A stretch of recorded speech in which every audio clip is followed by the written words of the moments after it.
I'm Cathy. I'm Rachel. I'm Ola. And I'm Luna, and welcome to Luna Bird Book Club.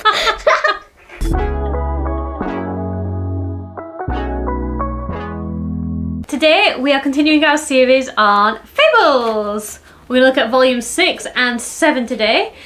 But before we do, Ola has something she wants to show you. So I have a gymnastics competition tomorrow, and I'm making my number for it, and the best decorated number gets a prize, and my number is 39. Mm-hmm. I'm going to add tinsel around it after. So Ola's been working hard on this all day and wanted to show you. I've coloured all those checkered bits in. Yeah, it took a long time. I added a 39 stars. Oh yeah, there's That's cool. Actually 39 stars on here. That's cool. Well done, kiddo. I'm sure you're going to smash it tomorrow. And just to say, as we talk about these, this is like our third video on this series. Spoiler! There'll be spoilers throughout and no context, so This is not an introduction. But if you have already read them and you want to talk about volume 6 and 7, you're on the right vlog. And I'll link the others below that are more newbie friendly. Sure. There we go. Okay, so Fables. Volume 6 is about the Homelands and volume 7 is Arabian Nights. And Days. And Days, in brackets. So the other week, when you gave me Arabian Nights back, I hadn't read it in ages. And I thought, I think this is just going to be good because Homelands I feel is like quite a strong one in the series. Yeah. And I said, did you like Arabian Nights? And I'd completely forgotten what was in it. And you went, And I was like, why is she hesitating? And then I thought about it. I was like, I remember I also had some issue with the Arabian Night plot lines throughout it. And I couldn't remember what it was. And now that I've read it, I read it like all last night this morning. Can I ask, is it the racism? Yeah! It's funny you should mention that, isn't it? It is very uncomfortably racist. Yeah, it's very... I don't want to say it's of its time, like an excuse, because it's not an excuse. And there were things coming out at this time that didn't handle Arabian characters in this manner. But it's very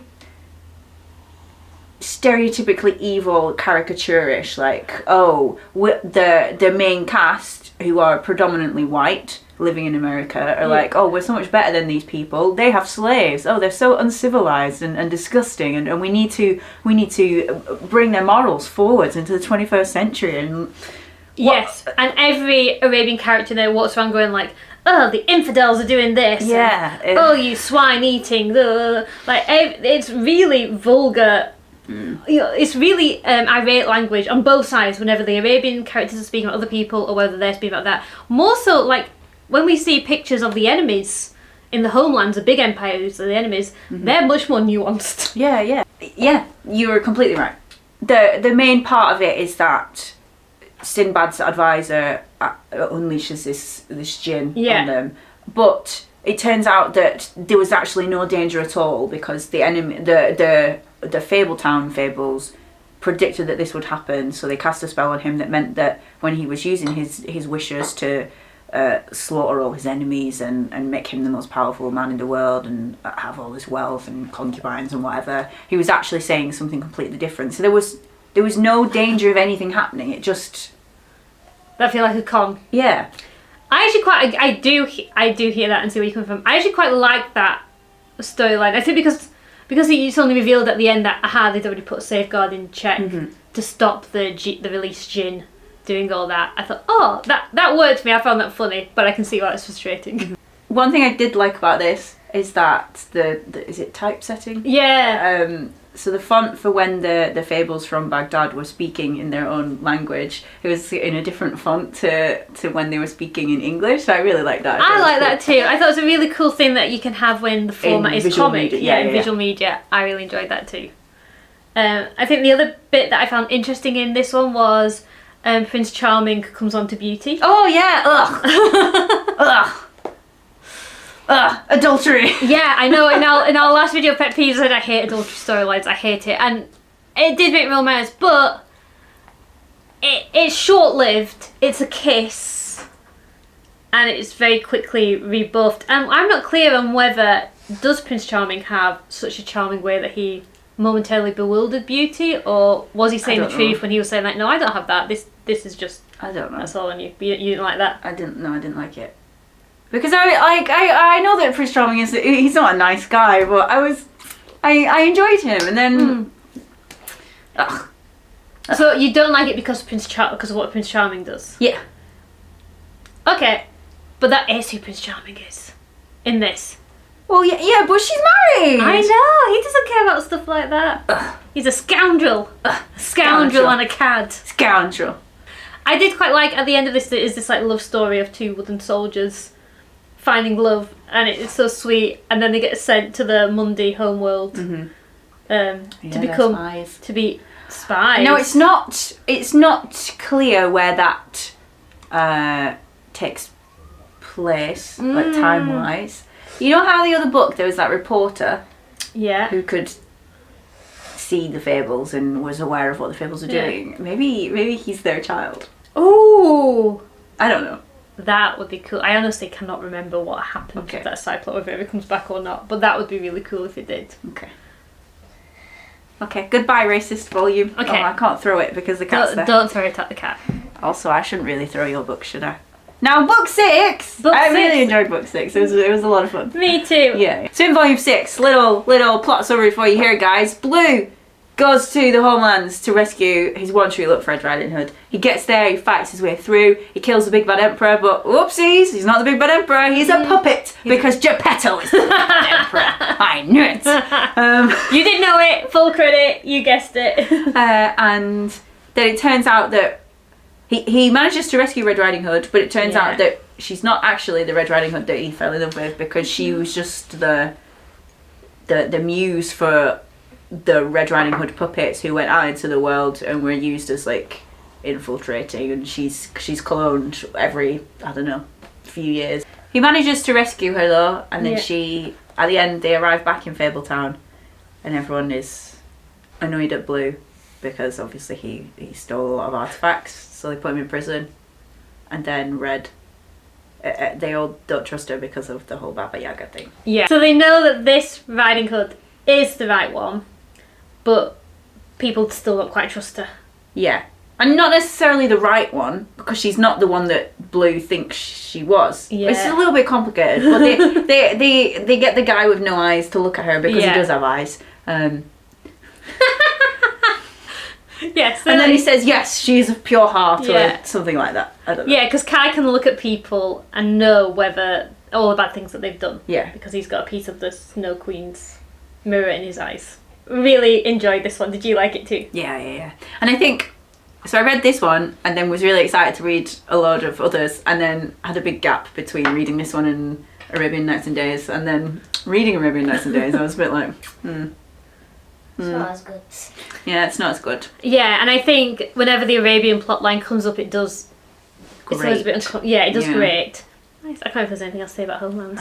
Absolutely not. Wait, there is something else to say about Homelands, because how cool that guy looks. He looks like a transformer. Is it this one?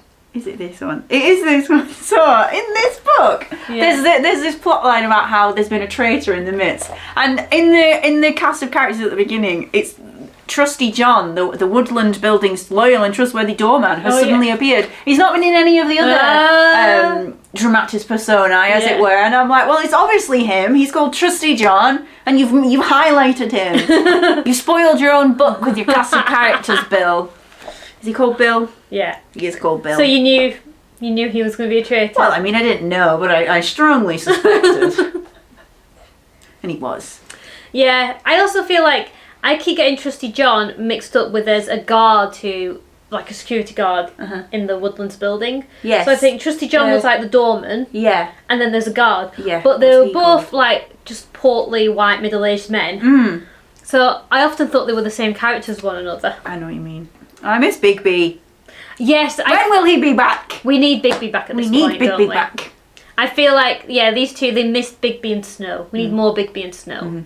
But Blue is now up at the farm. Yes. He got sent up to the farm after Prince Charming let him out of prison. Yeah. Well, there was a jury that let him out of prison, and they were like, oh, the death penalty, put him in the well.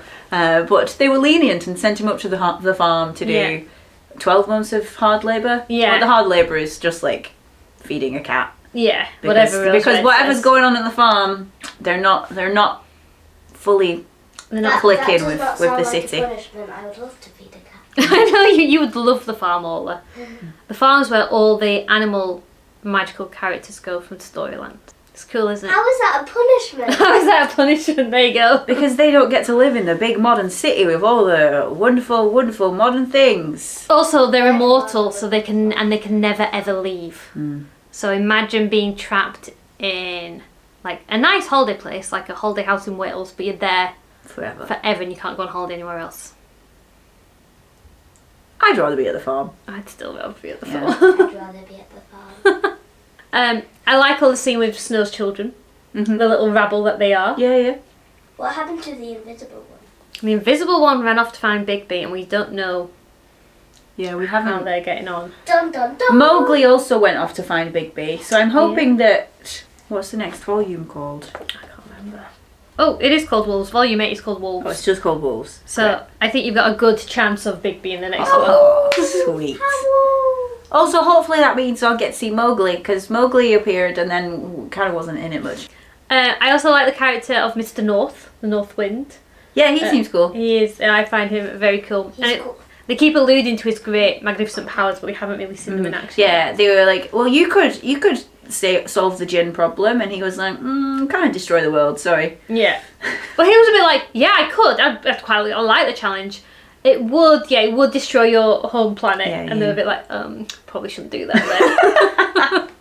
And I can't remember how to say her name. Tottenkinder, something like that. She's just that. I love how like she's the perfect blend of evil but on our side. Mm-hmm. Like she's willing to do the really awful stuff for the community. She's very creepy. She is very creepy. There is one scene in this where Frau Tottenkinder, however I you have say no it, idea. I need to have a look. she's talking to Beast, like Beast is like giving her an update and she's giving him an update.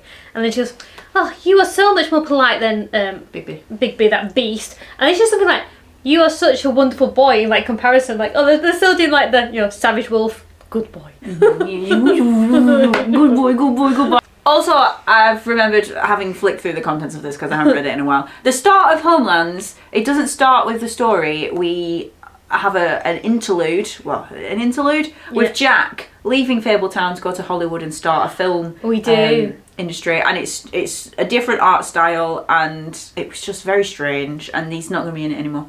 And I don't know if I care about him leaving or not. Yes, I don't find Jack as compelling as I think the writers do.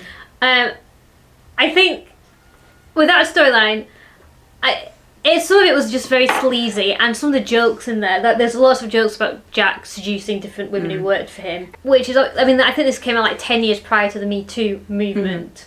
So, and I think that it was a standing joke in Hollywood for years and years and years, and then suddenly people thought, actually, why are we allowing this? Yeah. And I mean, it's still, obviously the misogyny and exploitative nature of Hollywood isn't fully rectified. No. Like, there's a lot of work still to happen, but I don't think they make it a joke about how that's just how things are, as if like that's a good thing.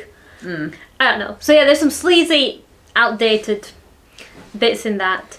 I think the interesting thing in that storyline is that Jack's trying to secure his immortality by embedding his mythos into the Mundy world. Like, he's caught on to that's how Snow survived being shot in the head. Yeah. So I quite like that Jack's figured that out and tried to find a way to make it happen for himself. But I just wanted to get onto the real story too. Yeah. I feel like when those things come at the end of the book, you feel like, oh, it's like a little extra bonus chapter side plot.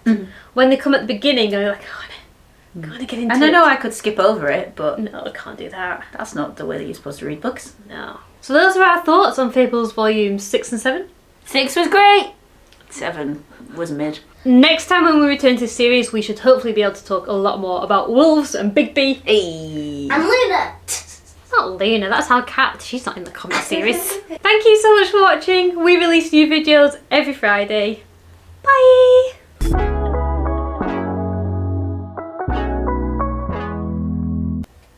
He's a good guy. He's How's not. he a good guy? He was a bad guy, but now he's a good guy. Okay. But was he a bad guy, or was he just being an animal? Well, I don't think I've He ate ever seen... grandmas.